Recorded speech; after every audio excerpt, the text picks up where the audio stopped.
श्री अरुण गोविल जी।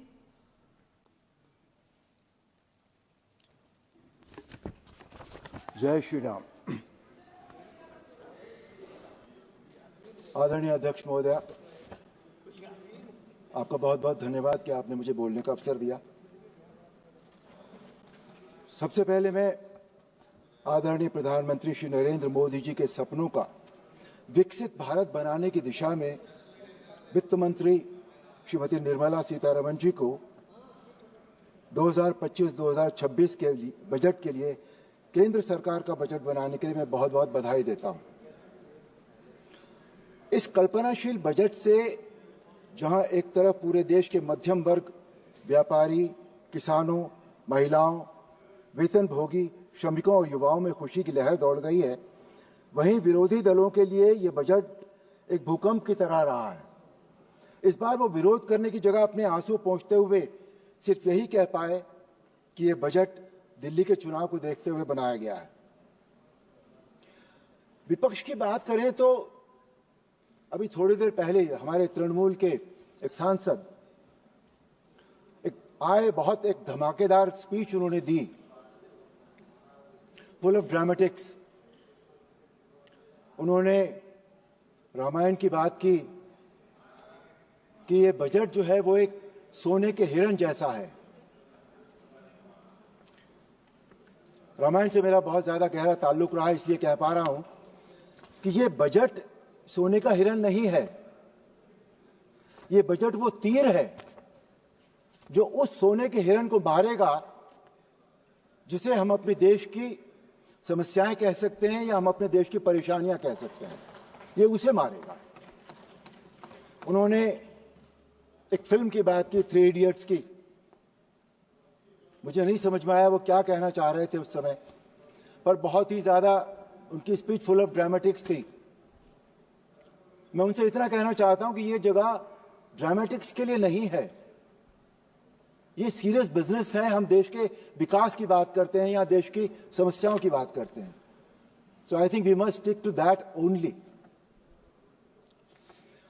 इस बजट में मध्यम वर्ग, जो हमारे देश का सबसे बड़ा वर्ग होता है, उसके लिए टैक्स में छूट की सीमा 7 लाख से बढ़कर 12 लाख करने की बात तो देश की जनता ने कभी नहीं सोची थी। शायद हम में से किसी ने भी नहीं सोची थी ये बात। इस छूट से जनता के हाथ में जो अतिरिक्त पैसा आएगा, जो देश के व्यापार और उद्योग की तरक्की की रफ्तार बढ़ाएगा। हमारे एक साथी ने बताया था अभी कि आंकड़े कभी झूठ नहीं बोलते। यस, आंकड़े कभी झूठ नहीं बोलते। विपक्ष के जितने भी सदस्यों ने अपनी बात सामने रखी, उन्होंने आंकड़ों की बात नहीं की बिल्कुल भी, जबकि बजट सिर्फ आंकड़ों पर बेस होता है। I stick to that only now. किसानों की बात करें तो किसानों के लिए किसान क्रेडिट कार्ड में लोन की सीमा 3 लाख से 5,000 करना बहुत बड़ा कदम है। इससे देश में खेती की रफ्तार बढ़ेगी, किसान खेती में और अधिक धन का निवेश कर सकेंगे। खेती को एक भारी भरकम 1.37 लाख करोड़ रुपए का बजट दिया गया। देश में अन्न संकट नहीं है, लेकिन दलहन के मामले में हाथ थोड़ा तंग है। ऐसे में अरहर, उड़द और मसूर की खेती पर विशेष ध्यान देने के लिए 1,000 करोड़ रुपए से 6 वर्षीय दलहन में आत्मनिर्भरता मिशन की शुरुआत एक सराहनीय कदम है।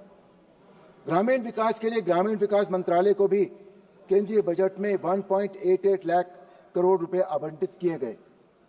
प्रमुख ग्रामीण रोजगार योजना मनरेगा के लिए 86,000 करोड़ रुपए आवंटित किए गए। डिफेंस, भारत को मजबूत बनाने का सपना देखने वाले प्रधानमंत्री जी के मार्गदर्शन के अनुसार रक्षा बजट 6.81 लाख करोड़ करना हमको देश की सुरक्षा के लिए आश्वस्त करता है। पाकिस्तानी न्यूज चैनल और यूट्यूबर भारत के इस रक्षा बजट से खौफ खाए हुए हैं। देश में उच्च शिक्षा के क्षेत्र में भारी विकास हुआ। पिछले 10 साल में एमबीबीएस की सीट 50,000 से अधिक बढ़ाई गई तथा आदरणीय प्रधानमंत्री जी के नेतृत्व में सरकार का अगले 5 वर्षों में 75,000 मेडिकल सीट बढ़ाने का और इरादा है। सरकार ने पिछले 10 साल में आईआईटी में भी 70,000 नई सीटें जोड़ी हैं तथा आईआईटी में 6500 नई सीट बढ़ाने की घोषणा उच्च भारत को टेक्निकल फील्ड में एक बहुत बड़ा जंप देगी। आदरणीय प्रधानमंत्री द्वारा शिक्षा क्षेत्र को प्रोत्साहन देने की नीति के अनुरूप मेरा अनुरोध है कि मेरठ के चौधरी चरण सिंह विश्वविद्यालय को केंद्रीय विश्वविद्यालय का दर्जा दिया जाए, जिससे पश्चिम उत्तर प्रदेश में उच्च शिक्षा के क्षेत्र में एक सेंटर ऑफ एक्सीलेंस बन सके। छात्रों के लिए सरकारी स्कूलों में 50,000 अटल टिंकरिंग लैब से इनोवेशन को प्रोत्साहन मिलेगा। दक्षता निर्माण के लिए 5 national centre for efficiency excellence बनाया जाना भी अत्यंत सराहनीय कदम है। रेल मंत्रालय को 2.55 लाख करोड़ रुपए का प्रावधान एक बहुत अच्छा कदम है। रेल मंत्री श्री अश्विनी वैष्णव को मेरठ से लखनऊ वंदे भारत ट्रेन देने और बनारस तक उसे विस्तार करने के लिए बहुत बहुत धन्यवाद। मेरठ से पानीपत रेल लाइन बिछाने के लिए 2200 करोड़ रुपए धन आवंटित करने के लिए भी बहुत बहुत धन्यवाद। मेरठ से बिजनौर के लिए भी रेलवे लाइन बिछाने की हमारी मांग को भी यदि वो स्वीकृत कर दें तो इस क्षेत्र के लिए एक बहुत अच्छा कदम होगा।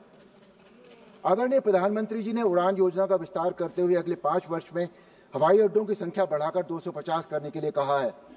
मेरठ में भीमराव अंबेडकर हवाई पट्टी को फुल एयरपोर्ट में अपग्रेड करने की मांग एक लंबे समय से चली आ रही है।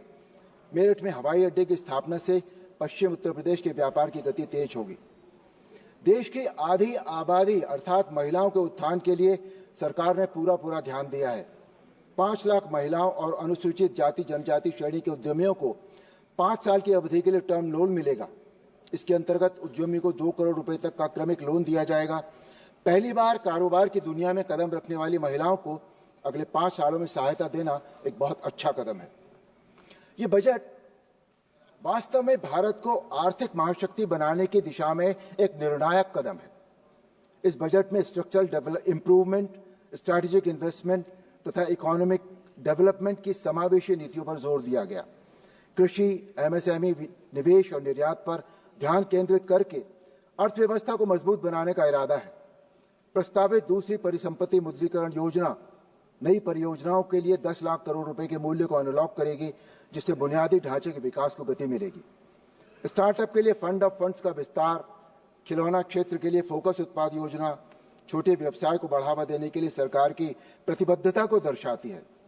सूक्ष्म उद्योगों के लिए क्रेडिट कार्ड के विस्तार और स्टैंड अप इंडिया योजना के तहत सावधि ऋण में बढ़ोतरी से एंटरप्रेन्योरशिप तथा रोजगार निर्माण को और भी बढ़ावा मिलेगा।